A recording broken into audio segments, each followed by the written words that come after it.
Welcome to Sunday Morning with Trevor Phillips. It's election year and the spotlight's falling on leaders everywhere. Some, we know, just love to strut their stuff. There's no way you'll keep Mr. Trump, Mr. Putin or Mr. Farage off the stage. For others, the theatre of politics doesn't seem to come quite so naturally. Both Mr. Sunak and Sir Keir Starmer have been getting one-star reviews this week. The Prime Minister said to lack empathy, the opposition leader consistency. Some say that it's policy that should matter. But when our two major parties are in lockstep on crucial foreign policy issues and seem bound by the same domestic reality, there's no money left, it's hard to avoid a focus on the character of our likely leaders. This morning, we'll talk to some of those who know them best, starting with Mr. Sunak. And I can speak now live to the Levelling Up Secretary, Michael Gove. Good morning, Secretary of State. Good morning, Trevor. Hi. Now, your colleague, the Defence Secretary, is said to be furious this morning about the Army's Diversity and Inclusion programme, reckons it threatens security. What is the problem?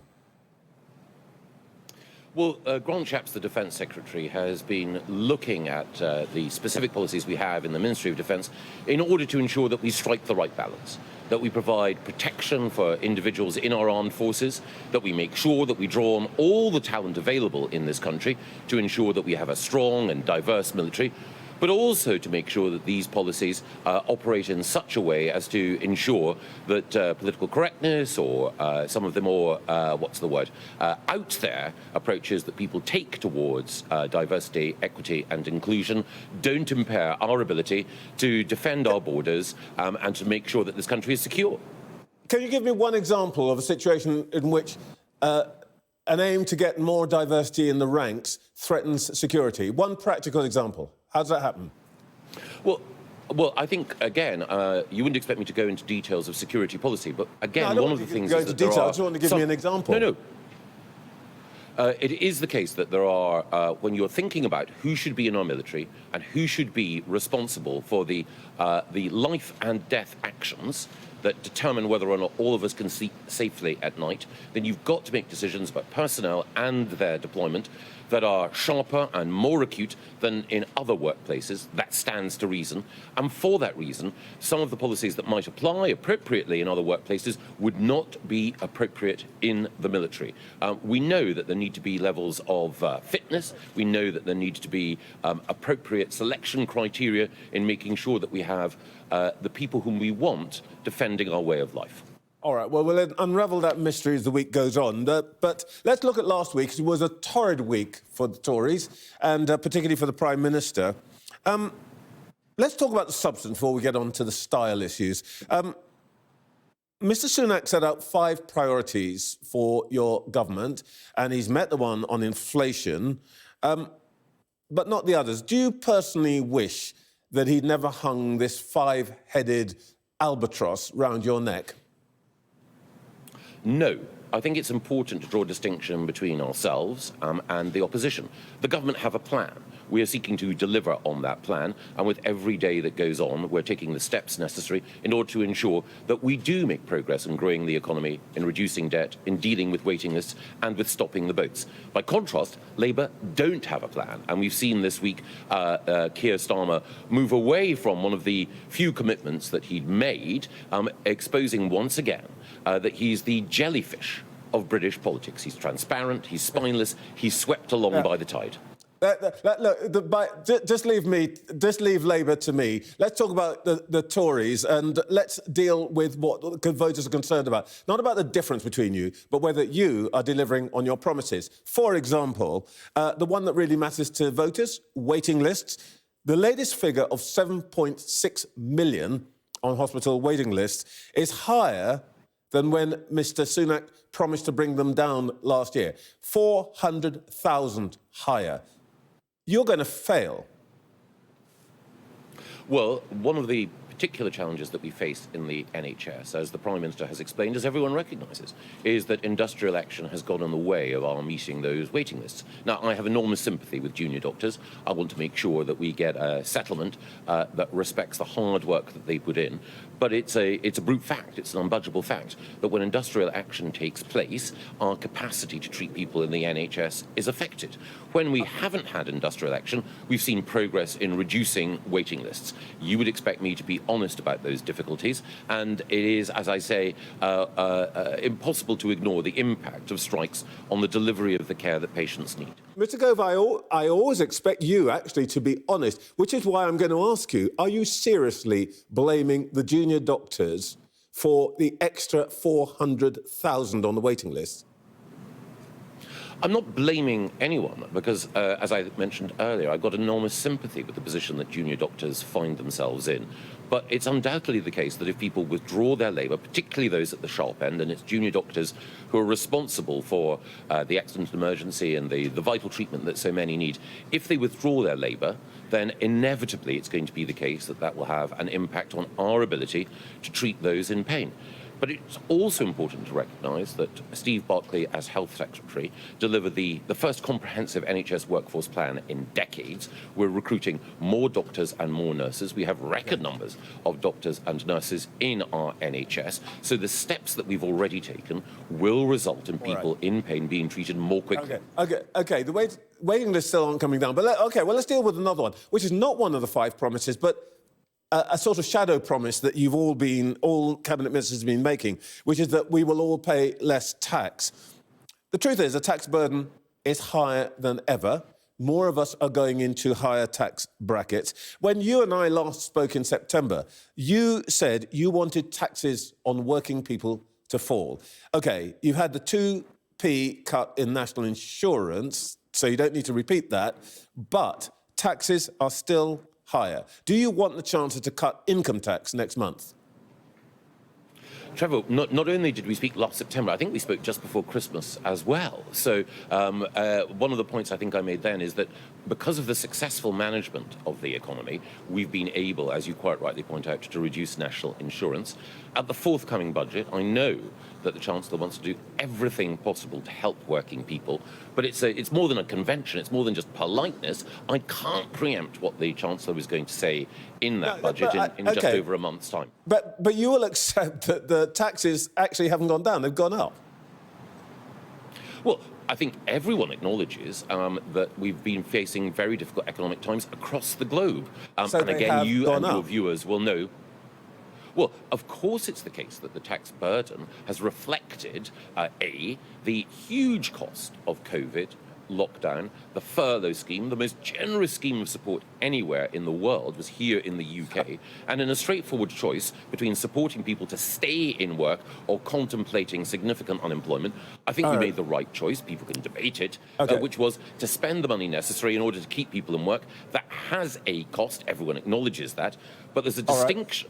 Again, because elections are choices, between our path of lowering tax and Labour's commitment to decarbonise the economy by 2030, that by their own estimates will cost at least £28 billion. That means tax increases. Sorry, let's leave Labour out of it for a minute. We've both just agreed that taxes have gone up. Let me ask you another element of this. Do you think it's that helpful? It's not his fault, but is it helpful to your cause that we learned this week that the Prime Minister's paid a headline rate of 23% on his £2.2 million worth of earnings last year, less proportionately than a nurse pays? The optics are pretty awful, aren't they? Well, I think individuals' tax affairs are matters for them, and I think it's invidious to look at individual cases. But the Prime Minister didn't go looking at his tax return. He put it out. He asked us to look at it. Well, again, both the Prime Minister and the Chancellor of the Exchequer publish their tax affairs, I think quite rightly, because of the positions that they take. Commentators will comment, but my own view is that it's important for everyone to fully pay their taxes. It's also important, however, rather than looking at the tax affairs of any individual, to look at the tax policy of the government. And the key thing is that for anyone on an average wage of well, people will make a judgment about the what's called the political optics of something. From my point of view, the most important thing is, are we helping working people? And we reduced, as you quite rightly point out, national insurance, and that means that for people on an average salary, including people in the NHS, they're hundreds of pounds a year better off under the Conservatives. All right, let's stop going around this track and let's talk about your actual job. You've written this morning that democracy is endangered because since 2000, home ownership amongst the under 35s has plummeted. Now, the Financial Times estimated that fall has been down by a quarter, and that's driven by a shortage of supply.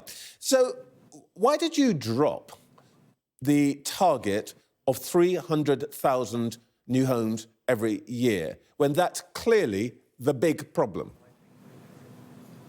We haven't dropped that target. It's a misunderstanding, a widespread one, that we have dropped our ambition, our goal, our target of getting 300,000 new homes. The Prime Minister said in December 2022, this is no longer a, quote, top-down target. No, I think you're, which a lot of people do, mixing up the 300,000 target with the approach that we take local authority by local authority. But more importantly, you don't need to look in the crystal ball. Just look at the fact that over the course of this Parliament, we've delivered 1 million homes. Over the course of the time since 2010, 2.5 million new homes. Over the last 30 years, the 4 years when we've had the highest number of new homes have been since 2019. So, of course, we've got to do more. And I'm the first person to make that argument. But I think we need to situate this debate in the context of the Conservatives having consistently delivered more homes than were delivered under Labour. And particularly, just last year, we were making a change to the law that would have unlocked... This is critically important. Really interesting. Critically important, Trevor. Yeah. No, but what you said is very important. There is still a 300,000 new homes target. Is there? Yeah, absolutely. Totally, 100%. And we were trying to meet that target last year by changing the law in order to unlock 100,000 new homes in areas where there's been a moratorium, i.e. a stop on new building. We brought forward a law that would have unlocked those new homes. What did Labour do? They voted against it. They sided with the blockers, not the builders. We have a plan for new homes. Labour have no plan. I know you want to keep taking me into campaign mode, but I'd rather like to deal with the government's actual actions for a moment. And I just want to talk to you about the political cost. We were stopped by Labour. The key thing is there's... No, I just want to talk to you about the political cost of the point that you raised this morning about home ownership amongst the young. Now, we're showing a graph here, which is that amongst 25 to 49-year-olds, you're polling at just above 10%. That is a quarter of the support you had when you came into government amongst that group. And that age cohort includes not just the young who can't buy a home without help from mum and dad, but it also includes their millennial parents. How are you going to feel when you look back 20 years from now and realise that you were the housing secretary that lost not just one, but two generations for the Tories?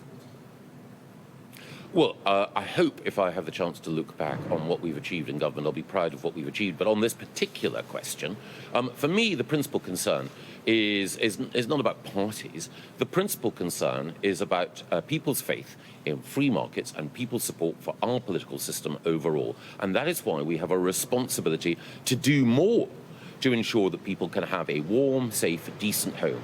More homes for rent, more homes to buy. And again, the judgment will be, as a government, are we doing everything that we can in order to support people? Years. It's not about... You've been in power for 14 years. And you haven't built the houses, and you're as losing support. Well, two things. Over the course of that 14 years, as I mentioned briefly earlier, we've built 2.5 million new homes. We've done significantly more than the government that preceded us. The second thing is it enough? Of course not. We need to do more. But for me, and this is the critical thing, this isn't about, the fate of any individual political party. Of course I'm a Conservative. I want the Conservatives to win the next election. But the reason why is because I want to make sure that people have a stake in our society. This isn't about one party versus another. It's about the future of our country and the responsibility that all of us have to clear away the obstacles to new housing, which is why next week we will be announcing policies which will allow more homes to be built, especially in our cities. All right, let's talk politics, because in order to do any of this, you've got to be in power. Your leader, if I were to offer you a £1,000 bet on your ability to get around a scheme off the ground now, would you take it? I don't have that sort of money, Trevor, to engage in a wager with you, but we will. Absolutely. We absolutely will. The legislation that we're bringing forward... Well, again, Trevor, from my point of view, I would happily give you 100 quid, take you out for a very nice meal, and spend that money on making sure that you were a happier man. This is a political programme, not a dating agency. The critical thing... I'm just asking you. No. But the critical thing is, what's the conversation about? What's at the heart of this conversation? The legislation that we're bringing forward, that other parties are trying to thwart, which will ensure that we have an even more effective deterrent against illegal migration. And the key thing here is stopping a trade in human misery. I want to ask you about your leader. Let me just ask you in a different way. Penny Mordaunt called on the Prime Minister a couple of days ago to reflect on his remarks about the transition house this week. Now, I know that the Prime Minister says he's trying to make a point about Keir Starmer, but would you agree with her that he should think again about the way he made that point? No, I think that the Prime Minister was quite rightly drawing attention to the fact that Keir Starmer has U-turned 60 times. And the I'm talking about Sunak. Here, which I think should he think again about the way he made that point? No, I think that the Prime Minister was absolutely right to draw attention. All elections are choices. They're choices between a government that has a plan and an opposition leader who doesn't, and who has changed his mind consistently, abandoned every principle on which he was selected as Labour leader, and can't be consistent on any question. You keep wanting to talk about somebody else's leader rather than your own, and I'm asking you about him. Let me just put this straight to you. He's a great Prime Minister. The raw politics are that you're 20 points adrift. You'll probably take a beating in by-elections this week. Your leader buried his own success on Northern Ireland because of this trans thing, and you let the Labour Party off the hook on their retreat on green issues. Let me just ask you directly. Is this the guy you want front and centre in what promises to be the toughest election campaign in our memory? Is he the right guy? You bet. Absolutely, 100%. That's not a football... OK, well, let me just ask... I thought you didn't bet, but let's just deal with a quick thing on you. There's several people lining up to replace Mr. Sunak. I was using a straightforward affirmation of confidence. Look, I love the Prime Minister is one of the most gifted leaders in the Western world. He is someone who has a razor-sharp intellect, great integrity and determination to do what is right, and above all, a plan for Britain. I'll let you make a clear statement on that. Just a quick couple of questions about you. You can do yes or no. There are people lining up to be a successor if he does fall. Liz Truss has a book coming out in April, Traditional Signal of a Leadership Bid. Have you pre-ordered your copy? No, but I will now. Thank you. And another likely contender, Kemi Badenoch, often seen as your protégé, told my colleague on The Times, Janice Turner, that you did something very, very annoying and that two of you are not as close as you used to be. What exactly did you do to hack her off? Firstly, Kemi is not my protégé. She's nobody's protégé. I think it's wrong, and it's often the case that it applies to female politicians that they're accused of being protégés. Anyone who knows Kemi Badenoch will know that she is her own person. The second thing is, I think the world of Kemi. She is one of a number of immensely talented people around the cabinet table who give us hope for the next generation. Kemi Badenoch, Claire Coutinho, Laura Trott, Richard Holden, Alex Chalk, a galaxy of talent. Yeah, she's not saying the same thing about you. What did you do to hack her off?